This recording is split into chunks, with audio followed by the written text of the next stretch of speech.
And then when you get to the next level, you're like, okay, now what? What are you doing here now? And you're like, okay, well, I'm gonna finish. Okay, when you're finished, now what? And you're like, I don't know, I didn't think that far. I just had to get to this point. I'm Kamerie Gibson. Welcome to the Kamerie Gibson Show, the podcast. I believe that one of the most precious gifts you can share with someone is your story. Pain has purpose and stories can change lives. Your journey to become more inspired and transformed by the lives of those around us starts now. Well, hello, everyone. Welcome to the Kamerie Gibson Show, where we talk about transforming our pain into power. And today I have a beautiful guest with me here today. Her name is Jade. Jade, would you mind introducing yourself to the audience for me, please? Hello, my name is Jade Morris. I'm currently a tutor here at 5 o'clock in Richmond.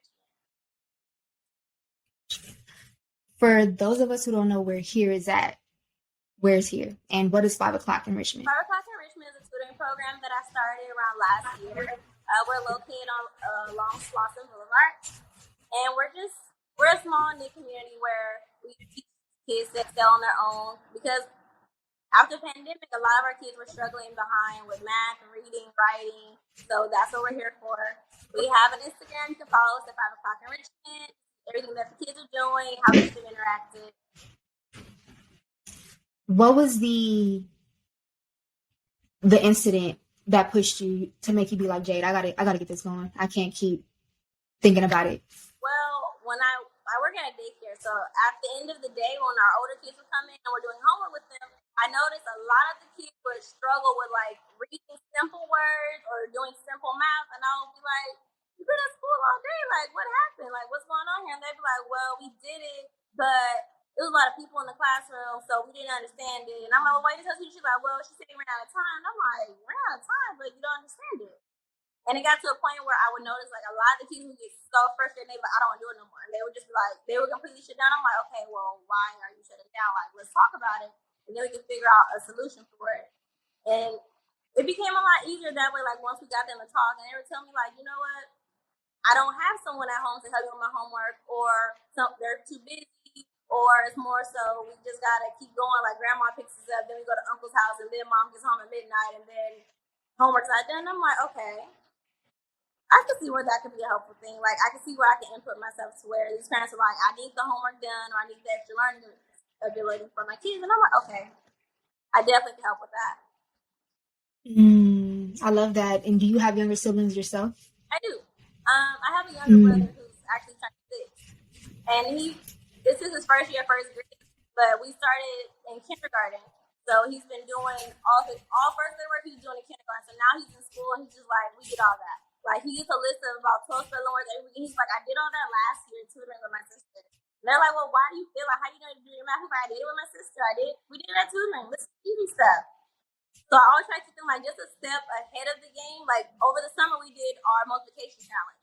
So yes, they were in kindergarten, but they were learning their multiplication challenges with the 3rd and 4th graders as well. I just don't think just because they're like in a small age bracket that they shouldn't be limited.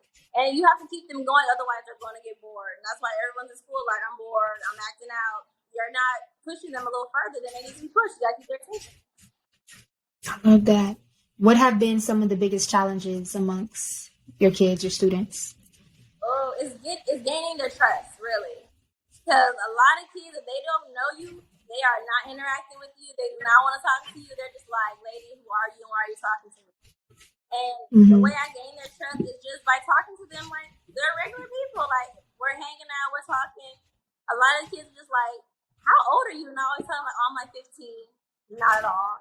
But it makes them feel comfortable. They're like, oh, she's a kid like me. They're like, no, she's a kid. Their parents like, she's an adult. I'm like, no, tell them I'm a kid. It makes life a lot easier. Because we're just hanging out. And I'm like one of them. Wow. You know, a lot of teachers struggle and sometimes never gain their students' trust. What advantages do you think you have having your students there with you after school? Honestly, it's more, I just feel that they're able to connect with me. They're not as nervous, or they don't have that fear of like, if I do this, I'm going to get in trouble, or I'm going to get something taken away. Like, when they're with me, there's no punishment. It's more so, okay, you're tripping today? Okay, what are we tripping about? How do we fix this? How do you want to make this work? Is crying going to make this work? Do you need a break? Like, you just have to talk to them as if they're people like you and me. You can't talk down to them because it doesn't make sense to them. They're always around authority figures and adults. So talking down to them is more so like it's hurtful. Versus when you're just having a conversation with them, they're like, okay, she understands what I'm saying. She understands I need this break right now. Or it has nothing to do with schoolwork. I just had a bad day. Someone made me mad, or I didn't have something that the next kid had. You never know what they're actually mad about, and it reflects on their schoolwork. I know working with kids and growing kids, like they're seeds, you're like putting water and sunlight on them by what you're doing with education. How do you care for yourself so that you don't get caught up in their stuff? It's hard. I'm not going to lie, because it will be days where I'm like, okay, well, I have to go to tutoring, and they're like, you haven't eaten, you haven't drunk water, you're running around. And you'd be like, okay, I have to take like at least 2 hours, but I keep that gap. Because a lot of parents are like, oh, I need my kid with you, I need my kid with you. I'm like, I get it. I want to help as many kids as possible, but I'm still just one person. So I do have those gaps and breaks. So in between a session that I have with a group of kids, it might be like a 30-minute break or a 20-minute break. Those little breaks are really like a big relief. It's like, okay, drink some water, sit down, relax, eat snacks. Just do something that you wouldn't normally do. Just put the phone down. Like for me, my biggest thing was I'm a phone holic. Like I have to have my phone. I'm doing absolutely nothing, but I have to have that phone. When I put the phone down, it's like, okay, the phone is down. You're relaxed. Walk away. Kids good. We're good. We got this little break. Let's take this break, and now we're ready for the next person. Because you don't realize, like, I don't know how I do it, but I literally get a burst of energy when I get a new set of kids in. And it just feels like in their mind, it's like a reboot. Like, okay, we're somewhere new. So I have to be like, okay, in my mind, I'm somewhere new too. Like, this is fresh. They're fresh. I gotta come fresh too. You have to break away and be like, okay, you need an adult time. You're with kids all day. Go be an adult for like just 10, 15 minutes, if anything. I love that. I wish parents got that too, to be able to like just. Yeah, I'm saying they can. Yeah, they need it. Yeah. How has it been being a young woman operating this new business, working with people's kids? How are you able to work with parents and gain their trust? The same way I work with the kids, I just communicate. I let them know, like, hey, this is going over. I'm not going to lie, when I first started, I had a really big problem with communicating just because it was something new. I didn't know how to explain to it. You don't want to come off as, oh, your kid doesn't know something. And more so, this is what we worked on today. So now I have it to where at the end of the session, I make them a packet. They take home all their work. We make the packet and we write down a checklist of everything that we did and we go over it. So we did reading for that day. I'll have like that packet. I'll have the worksheet first where they were reading, and I say, look, this is what we were reading today.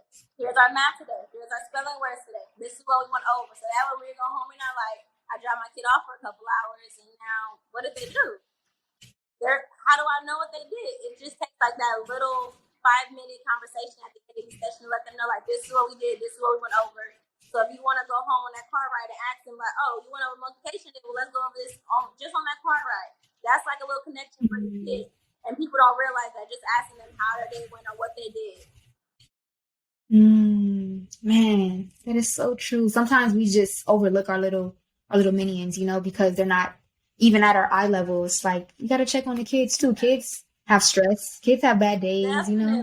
You will be surprised how many stressed out 8-year-olds I see. And I'm like, what are you stressed out about? He's like, I got to go to practice today. I had homework. I didn't go to sleep early. And I'm like, I get it.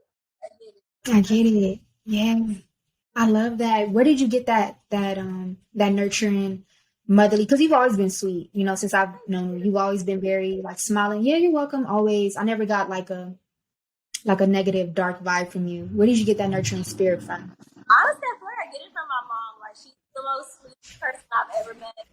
And everyone's like, you never get mad. I'm like, no, I never get mad because of her. Like, she never gets mad. If you make my mom mad, you probably done set something on fire and the world is about to end. Because it takes a lot to make that baby mad.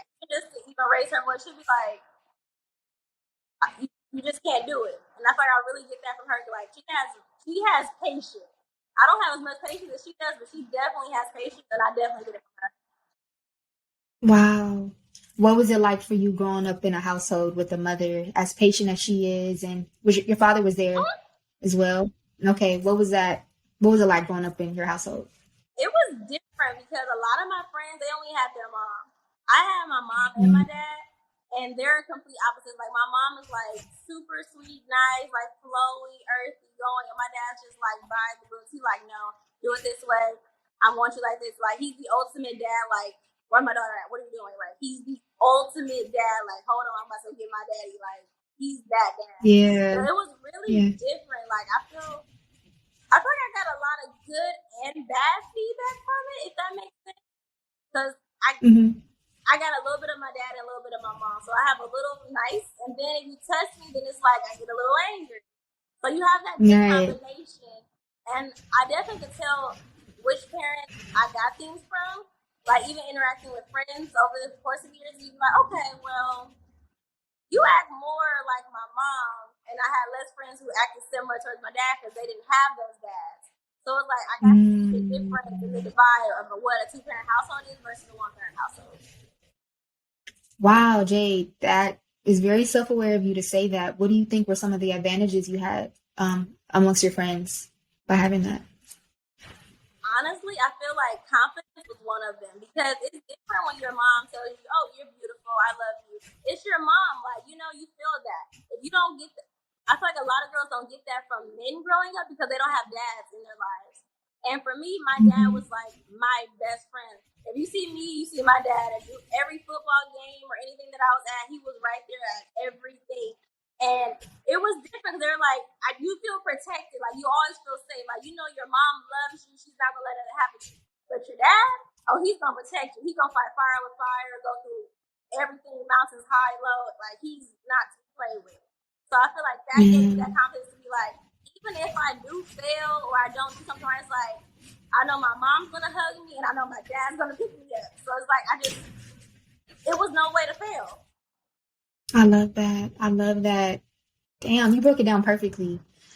What was your experience like dating as a result of having that 2-parent household? Because now you hear all these discussions about Black women being bitter, the Kevin Samuels debate, and women being too masculine. And like you said, a lot of men and Black women were raised by their mother, and their father wasn't there. So how was it for you navigating the dating scene, having that? It was more so, I was just thinking like, okay, if I talk to this person, that's one thing. But if I date that person, it's a whole other story because once you date someone, you got to bring them home eventually. And it's like, okay, moms love guys regardless. You could be the most evil person in the world. Your mom's gonna be like, he's a sweetheart. Oh my God. I love him. Your dad gonna be like, I sleep through all of it. No. Cancel it, kill it, let it go. So for me, it was more, I just have to be like, this is someone that my dad's gonna be like, yeah, he's cool. Because I know he's not someone that's gonna play with me. And that's what you want. You want that in your ear, like, oh yeah, I'm not to be played with, so I'm gonna let you know I'm not to be played with. You don't play about me, I don't play about me. So I need that same energy. And if you ain't got that energy, it's not gonna work. I love that. And like you said, everyone doesn't have that backbone. Yeah. Because I have my father too. I have my dad, in the same way, like you're saying, like what's gonna happen, it's not gonna happen with a guy. That is security. And it is a blessing to have when you're dating. And I think sometimes women outpour too much into men because they want what we have on the back. They want it on the front and the back. It's you want that daddy figure, but it's like you can't get daddy out of boyfriend because then you're gonna confuse the roles. He's not there to raise you, he's there to, help you, provide for you, be your friend. That was dad's job. If dad didn't do his job, it kind of ruffles the feathers of what his boyfriend's job's supposed to be because you don't know what it's like having a male figure in your life. With that experience you got from your dad, what would you say to those women that are struggling being in that space? When they get to that age when they're dating and they're adults now, should they be raising themselves? What would you say? I know you have friends that are going through that. Honestly, I would just tell them how, if you were your daughter, how would you want her to be respected? If your daughter came home as you and you said, Mom, this boy did X, Y, and Z, he broke my heart, he had 7 other girlfriends, he did that and the third, how would you feel? Would you feel like that's something you would want coming out of your daughter's mouth? And if it's like, absolutely, if my daughter told me that I'd be ready to rip someone's head off, then that means you should not be dealing with that person. Just put yourself, if I was my child and my child came home feeling how I felt, going through what I went through, what would I tell her to do? And 9 times out of 10, y'all gonna say, leave, let it go, not the one. So you gotta have that same mentality for yourself. The same advice you're gonna give to your friend, you gotta be able to give to yourself. I love that. I love that. It's that simple, but it's that powerful.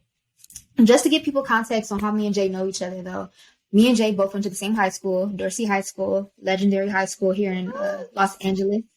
Yes, ma'am, DDP.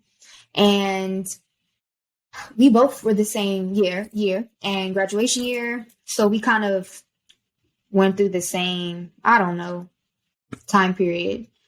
What was it like for you at Dorsey? Did you go there all 4 years, or I know you also lived on the east side like me too. So yeah, how was that? Dorsey was different. It was the first time that I went to a school that wasn't as sheltered because I had always went to like really small charter schools. My parents are really big on keeping me grounded in a small group so things don't get extreme. So when I went to Dorsey, everything was just different. Like the transportation was different. I was catching the bus to school. I've never caught the bus to school. I was at school from 8 o'clock till 7 o'clock at night because I had cheer and softball practice. So the time difference was different. It was a completely different group of people. I never seen half these people in my life. I always went to school on the other side of town. So when I got there, I'm like, who are all of these people? No one knows me from a can of paint except like the kids that I went to school with previously or had lived in my area. So it was very different. It was a new world, I'm not gonna lie. But I was also really nervous just because the scene was so big. Dorsey's a really big school compared to what I was used to. So you really will get lost in just popularity, gossip, high school in general, and you have to navigate through that because 9th grade, it was really hard for me. It was all so fresh and so new. Around 10th and 11th grade, that's when I kind of figured out like who I was as a person versus who I was trying to be or who I thought I should be or where I was trying to navigate and who I should fit in. Sorry, it kind of got a little buffered right there. It's lagging. Okay, is it good now? Okay. I was gonna say, for me, it was the same thing. I went to Dorsey my 11th grade year, and new kid on the block, all these black people. I was used to that, but you know how Dorsey is. It's like when you get on that campus, it's like all eyes on you. If you fuck up, people gonna know about it. We know the new guy. Who's the new kid? Yeah, and I remember I was just so shy, and I didn't know who to be with, who to hang out with. It was just hard, I think. And I think, yeah, going to school in the hood is a different experience, and it definitely makes you develop like thicker skin than other kids. Definitely. Right? Wouldn't you say that? Because you deal with like a lot of bullying that you don't necessarily realize is bullying. It's more so, it's a lot of snappy comments, especially as a girl. You get that a lot from other girls where it's like, I thought we were friends. And you're like, wait, now she's backsassing me and talking about, oh, well, you think you're cute. I thought I was cute this morning when I got dressed. Yeah, I did. But now you make it like it was an insult. Should I not think I was cute? And make you second guess yourself. And like, it really does, it affects your confidence a lot. I will say that. It does affect your confidence. It does. And man, like, now that I'm older, went through school and I read, like, I understand that those inner city schools be so difficult for some kids because of the kids that are coming into the school. Like kids who probably ain't 8, they don't know where their parents at. Kids who don't have their fathers in the households, and now they bringing that bullshit onto you. Meanwhile, you like, I don't really have that same brokenness in my household, so you're suffering. And that's what I'm seeing it as now. But at the time, I'm just like, I hate this shit. It's ghetto. It's too much fighting. It's, You're like, okay, well, why are y'all mad? Like, a lot of things didn't make sense, but the older you get, you're like, okay, now I understand. They didn't have what I had, or they did feel some type of way about something that I thought was normal, which was probably the highest pedestal to them. Where I'm just like, I just thought I was coming to school regular. I didn't know it was such a big difference between us, or such a big gap. I didn't, as a kid, you don't know those things. You just know what's presented to you and what your parents present. Versus looking outside, you're like, how would I know this? It's so many things. Like, going to Dorsey, I learned so many things about so many people, like people, games. And it was an eye opener. I'm just like, what? You're from where? Where is that at? Who are these people? Like, I've never heard of none of this. And everyone's like, you don't know about this? Oh, you're a white girl. And I'm like, Nah, I'm black. Trust me, I'm black. They're like, you don't understand English. So I'm like, no, it's a new world. Sorry. How did you adjust though? Did you find your tribe eventually? I Or did. did you kind of just like pick yourself? For me, I just stayed myself. That was one thing that that my parents really embedded on me when I got to high school. They're like, it's going to be different. A lot of people here, they're not going to like you for things that you don't know why, and it's okay. So you have to just stay who you are because, yeah, I did the sports thing. I hung out with people, but it wasn't so I need to hang out with the same people every day, or I don't talk to this person because this person doesn't talk to that person. It was, if I'm comfortable with you, I'm going to deal with you. If you don't like that person, okay, well, you don't talk to that person, but I'm going to sit here and I'm going to talk to them. I never really felt like I had to stick to one group or make myself this person or this image that people try to make it seem like. No, I'm gonna just be regular. I'm gonna come to school regular. I'm gonna talk regular. If we get along, we get along. If we don't, we don't. We try. It's okay. It's okay. I love that. I love you're just so it's plain and simple. I love that. Okay, so we graduated class of 2015. What did you end up deciding to do after graduation, and what was that decision process like for you? Because it can be very scary when you're 18. Now it's time to figure it out. Initially, I was like, I'm going to college. I just say, like, I don't care what anyone says. Did not do it. I ended up going to Santa Monica for 2 years. And at the time, it was more, I was like, I want to get through it. I want to get through it. I want to get through it just so I can go to big universities. And looking back on it, when I got to the university, I graduated from Cal State Green Hills in 2021. And once I got there, I'm just like, okay, I'm here. And I'm like, now what? You did all this hard work. You did all these classes, took all these extra units to get here. And it's like, now what?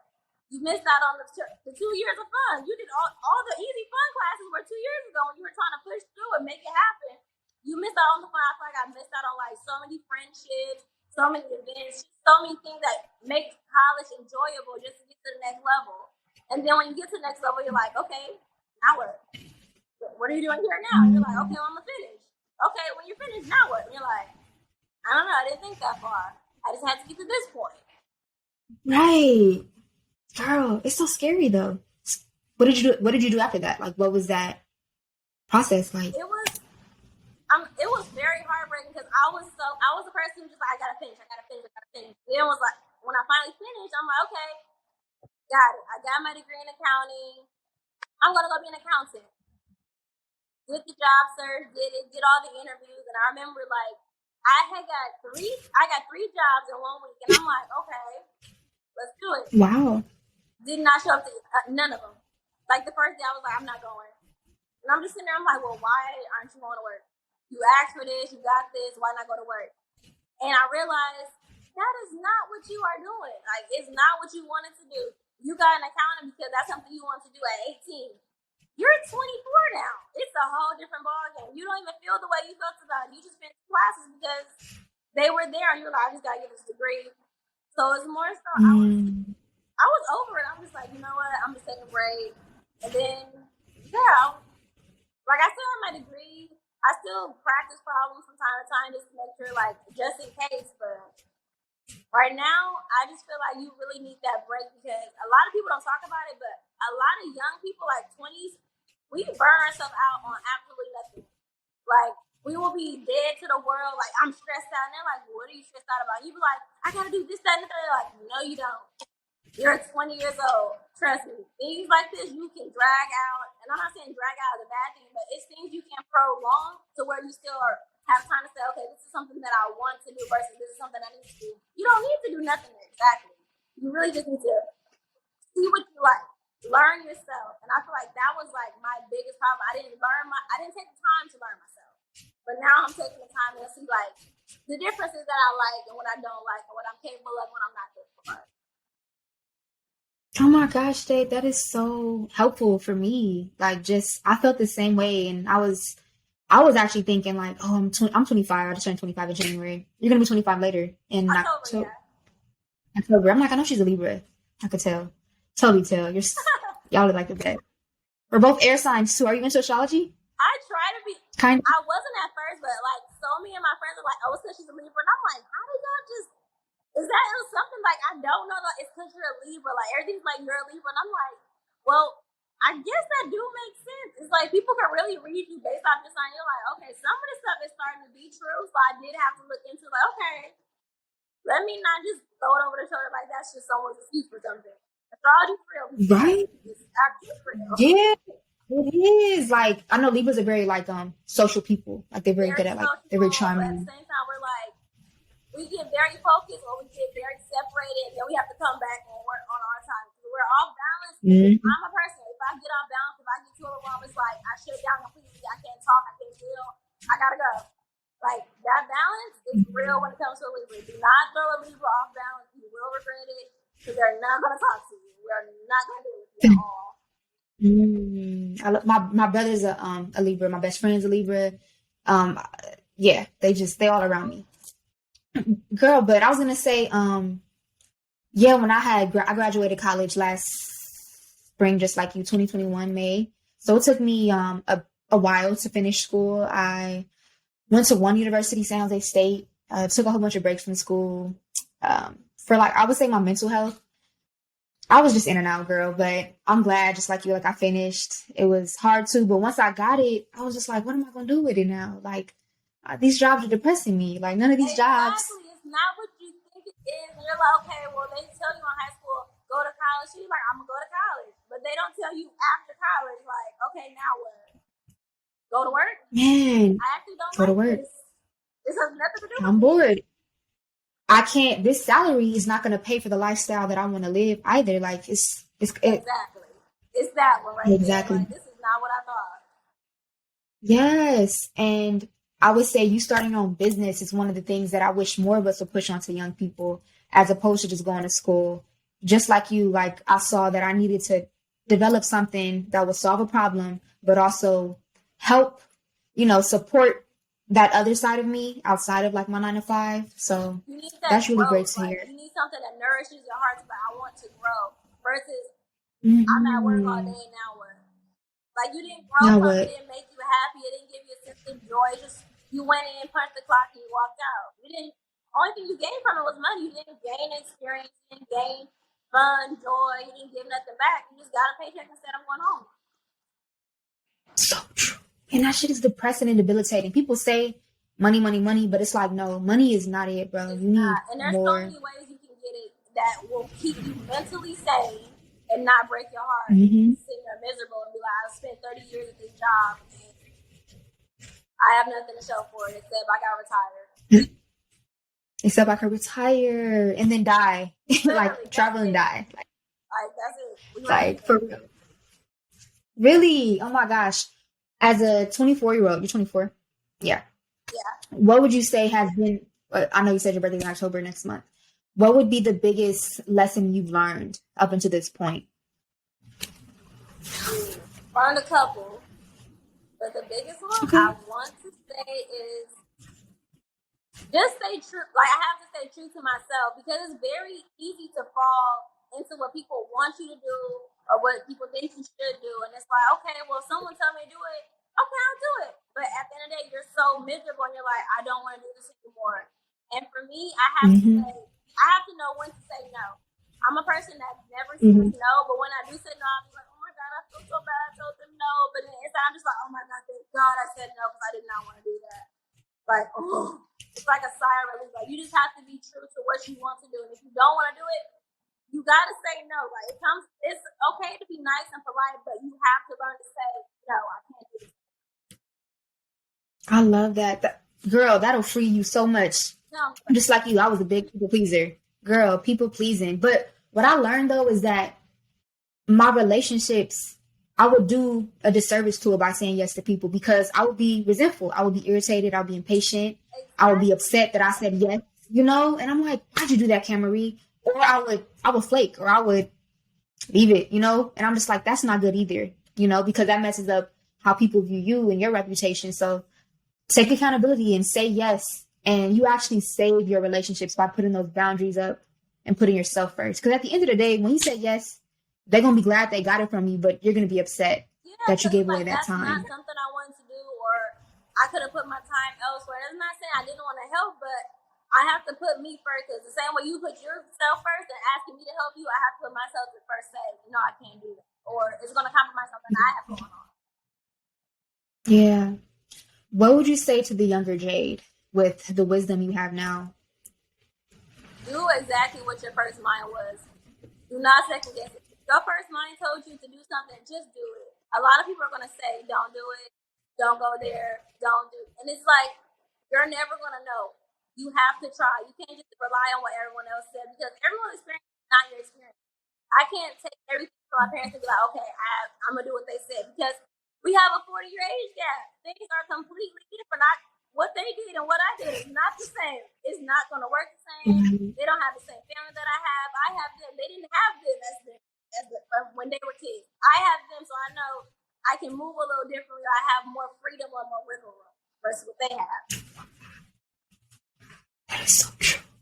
I didn't think about it. Like, why would you do this? You can't do the same thing that such and such did before you all the time, because you're going to get, I don't know. I never thought about that. Exactly. Are you talking about like as far as like going to school and stuff? Yeah, definitely. Where you want to? Same.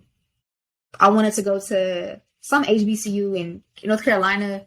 I got into Hampton, girl, but my dad was like, they lynching people down there, and just It's the I'm like, Daddy. Trust me, because that's how, when I first got out of high school, I'm going to the ski.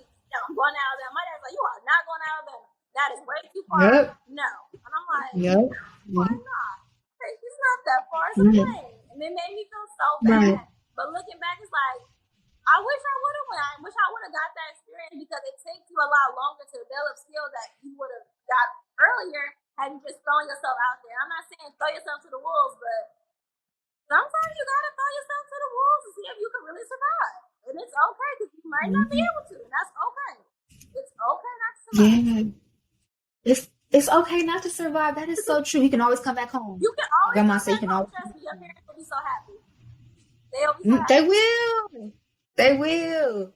All right, Jay. Last question for you. What would you say to the person who's not sure about what direction to take? Maybe they just graduated from school. They're at their current job. They're not happy, and they want to do something, but they're just not sure if they should take that leap or how to do it. What would you say to that person? I would tell them to take a break, because I did the same. When I first got to school, accounting wasn't my thing. I was over it. I went into tutor, and I'm like, I'm gonna just what's something that you're genuinely good at? You're good at, and it's not gonna make your head hurt every day of the week. Go with what you're good at, because 9 times out of 10, that's really what you want to do. You don't want a job that's dead and you're miserable every day. Do what makes you happy. If you say, you know what, I like to make jewelry, and that's gonna make me happy. Okay, well, let's go get us a job working some retail at a Nordstrom or something. See how you like that. See how you like interacting people with the jewelry. See things like that. Just do something to where you have a little bit of sanity and happiness all together. So that way you figure out, okay, this is what I want to do. No, it may not be that. Oh, it might not be this. Trust me, you have literally a lifetime to figure out what you want to do. There's no age limit on what you can do. We see people who wait till they're 40 years old start their own business. 20 years old, 15-year-olds. There's high schools out here doing lashes and nails from home. We would have never thought to do nothing like that at 15. We were like, a business, a job, me. Yes, a business, a job. You try it. You never know. Just see what you like to do, and it might be profitable.